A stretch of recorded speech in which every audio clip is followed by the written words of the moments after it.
नमस्कार सभी को। मेरा नाम आर्यन तोमर है और ईश्वर को प्रणाम करता हूँ, आपकी गौरव में उपस्थिति को प्रणाम करता हूँ और भोलेनाथ के चरणों में कुछ पंक्तियाँ रखता हूँ कि संसार को खुशियाँ बांट कर खुद विष पीते हैं शिव शंकर।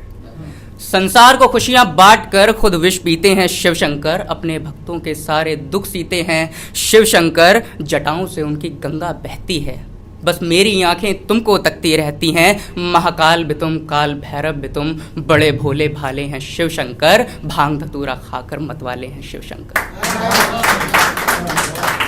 और मैं बताना चाहूँगा कि एक लेखक के लिए उसकी कलम कितनी अहम होती है कि मेरे हौसलों को उड़ान देती है, मेरे हौसलों को उड़ान देती है, बेजुबानों को भी ज़बान देती है। मेरी कलम मेरी शान है, मुझे एक नई पहचान देती है। मैं कभी चल ना पाऊँ तो सहारा देती है, मैं कभी चल ना पाऊँ तो सहारा देती है। मेरे जज्बातों के समंदर को किनारा देती है, मेरे हर शब्द को वो एहतराम देती है। मेरी कलम मुझे एक नई पहचान देती है। और अभी एक फिल्म है जिसका नाम है आदि पुरुष। मेकर्स का कहना है कि उन्हें नई ज़माने की रामायण बनानी थी, पर प्रश्न केवल इतना सा है कि ज़माना इतना बदल गया कि हमें अपनी संस्कृति का इस तरह अपमान करना पड़ेगा। तो हिंदी साहित्य में वैसा मेरा कोई स्थान नहीं है, लेकिन फिर भी कुछ पंक्तियां लिखने का प्रयास करा कि डीसी मार्वल पीछे छोड़े, ओम रावत तुम जीत गए।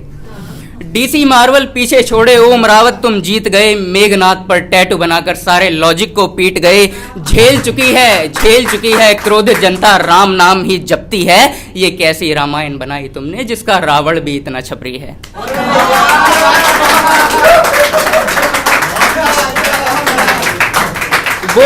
वो शिव तांडव का रचयिता था, वो शिव शंकर की छवि भी है। वो शिव तांडव का रचयिता था, शिव शंकर की छवि भी है। माना के वो राक्षस था पर हम जैसा कवि भी है। ये जो, और उस फिल्म के डायलॉग राइटर हैं मनोज मुंतशिर सर। तो कहना चाहूँगा कि ये जो डायलॉग लिखे हैं तुमने, इनका वास्तविकता से नहीं कोई मेल है जी। ये जो डायलॉग लिखे हैं तुमने, इनका नहीं कोई वास्तविकता से मेल है जी। नई रामायण बनाई तुमने पर सब पैसों का खेल है जी। कोई ऐसा तराजू लाओ तुम जिसमें शब्दों को तोलेंगे। पवन पुत्र भी अपने मुख से तेरी बाप की जलेगी बोलेंगे।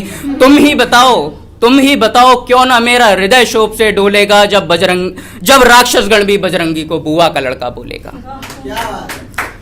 राम की छवि दिखाना इतना मुश्किल था क्या? राम की छवि दिखाना इतना मुश्किल था क्या, जो ये बनाकर फेंक दिया। शब्द तो अपने बेके ही क्या, ज़मीर भी अपना बेक दिया। नया खून है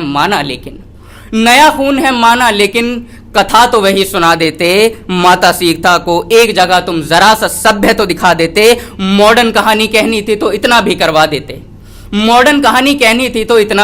देते। लंका में चमगादड़ की जगह ओला उबर भी चलवा देते। 600 करोड़ लगाकर तुमने आदि पुरुष की ठाट कही है। क्षमा कर देना मुझे अगर मैंने गलत कुछ बात कही है। और एक कविता आपके समक्ष रखता हूं, शीर्षक है इंसानियत। कि इंसान शब्द अनजाना हो गया, इंसानियत शब्द अब अनजाना हो गया। इंसानियत को मरे अब ज़माना हो गया।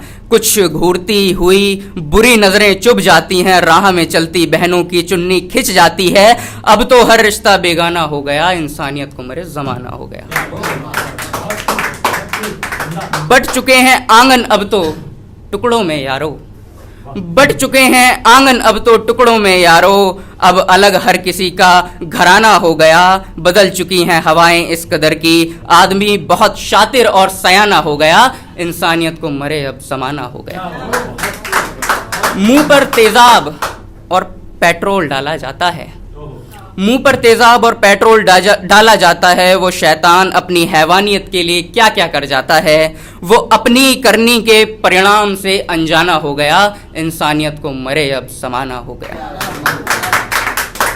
ना आता बांटने कोई किसी के गम, ना आता बांटने कोई किसी के गम। अब दिल खुद के गमों का खजाना हो गया।